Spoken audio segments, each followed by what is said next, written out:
Chapter 22. A Path Chosen. Perrin woke in a small copse of evergreens, pine needles prickling his still damp clothes. The events of last night flooded his mind, and he frantically searched for his axe, then clutched it fiercely. Looking around revealed nothing, and he worked to calm his breathing and pounding heart.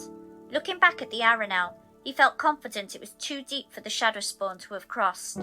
He wished his friends were here and for the protection Lan and Moraine offered.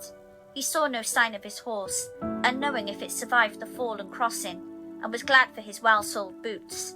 He was starving, and apart from his axe he only had his sling and snare lines, which he hoped may catch him a rabbit.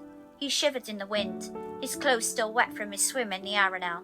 Last night he'd been too exhausted for it to bother him too much. He headed downstream, sure that Egwene must have made it across the river.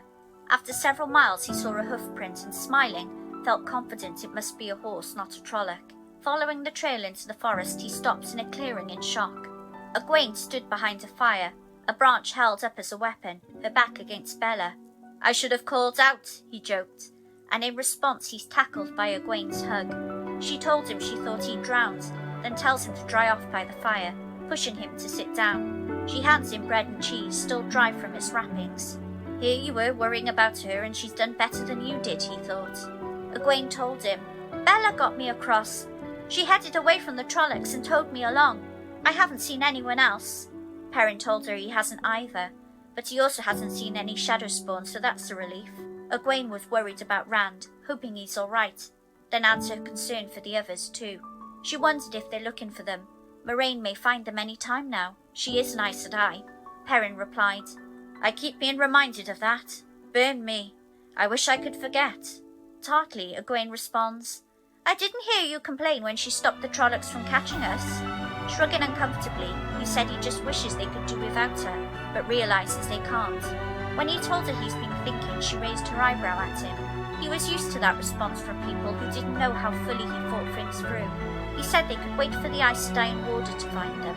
Egwene jumped on that as the obvious answer, then he continued, "Or, let the Trollocs find us first. Moraine could be dead. All of them could be.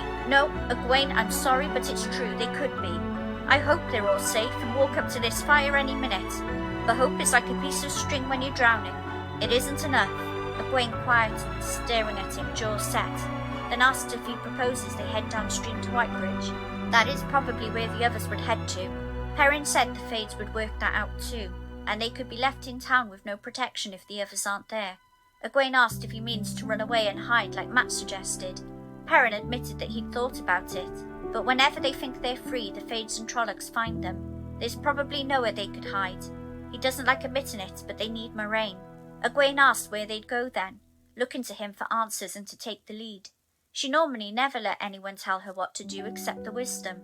He smoothed out the earth before him and made marks to represent their location, Whitebridge and Caemlyn. His plan hinged on what he remembered of her father's map, which he hadn't mooned over as much as the other boys. He proposed cutting across the countryside, to go straight to Caemlyn and wait for the others there. No one would suspect that. Egwene was stunned. He waited for her objections or attempts to take charge and bully him, which he'd probably accept.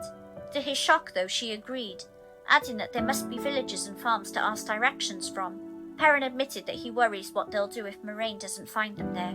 What if she thinks they're dead, and takes the others straight to Tar Valon? Egwene is confident, though, that when the Aes Sedai said she could find them, she would do it. He agreed, but thinks it's wise to head to Tar Valon if they don't arrive within a few days. They can plead their case to the Amyrlin seat herself. Light, 2 weeks ago he'd never even seen an Aes Sedai. Now he was talking about the Amyrlin. Egwene revealed that they'd need to ration what food is left, unless he has more luck in catching rabbits. She remarked that the fire was easy enough, though. He firmly said they should go now, and he would finish drying off as they walk. If he was the leader, he'd better start acting it.